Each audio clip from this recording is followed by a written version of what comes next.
Let's talk about the part of the IELTS speaking test that can feel like an interrogation, part 3. The questions get tougher, more abstract, and it's easy to feel like you're on the spot. But here's the secret. You don't need to be an expert on every topic. The examiner is testing your ability to communicate, not your knowledge. So the first rule is, don't panic. Always attempt an answer, even if you're unsure. The key is to use a clear structure. Think of it as a simple 4-step framework. First, give a direct answer, then provide an explanation, follow that with a specific example, and finally, offer a short reflection. Let's see it in action. Imagine you're asked, do you think governments should invest more in space exploration? A great answer would follow that structure. You'd start with a direct answer. That's a tough question, but I believe they should. Then your explanation, because space exploration leads to new discoveries that benefit us all. Next, an example, like GPS and weather forecasting, plus it opens the door to new technologies. And finally, a reflection. I think it also helps us understand our place in the universe, which is important for future generations. See how that flows? It's logical, well-supported, and confident.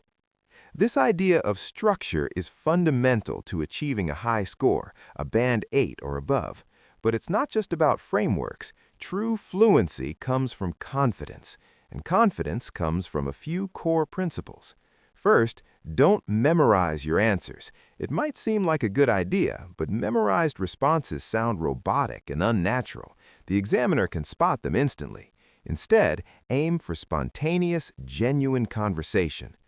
Second, add personal stories. When you share a small, personal anecdote, your answer becomes unique and memorable. It shows you can use language flexibly to talk about your own life, which is a much higher level skill than reciting facts.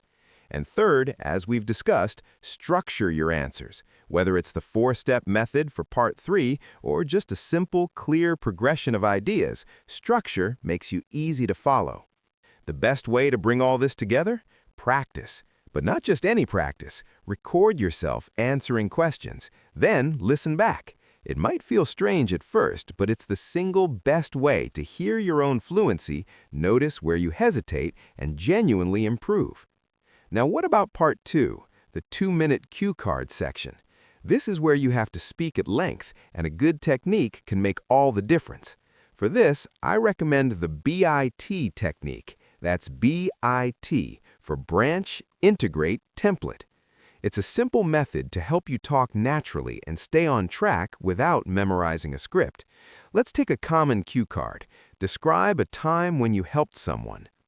Using BIT, you start with the core idea. For instance, one time I helped my friend move to a new apartment. Then you branch out from that core idea. Don't just state the fact, add details. You could talk about how it was exhausting but also fun. You could describe the process of organizing things.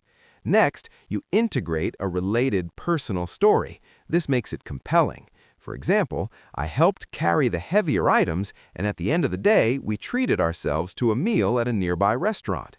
This small detail brings the story to life. The template part is your mental map, guiding you through these branches and integrations naturally. The result is a story, not just an answer. It feels authentic and engaging. You're not just listing points, you're sharing an experience. Ultimately, these strategies are about shifting your mindset. The test isn't about finding the perfect answer. It's about showing you can communicate your ideas clearly and confidently. Focus on natural speech, support your points with personal touches, and use simple structures to guide your thoughts. If you do that, you'll be well on your way.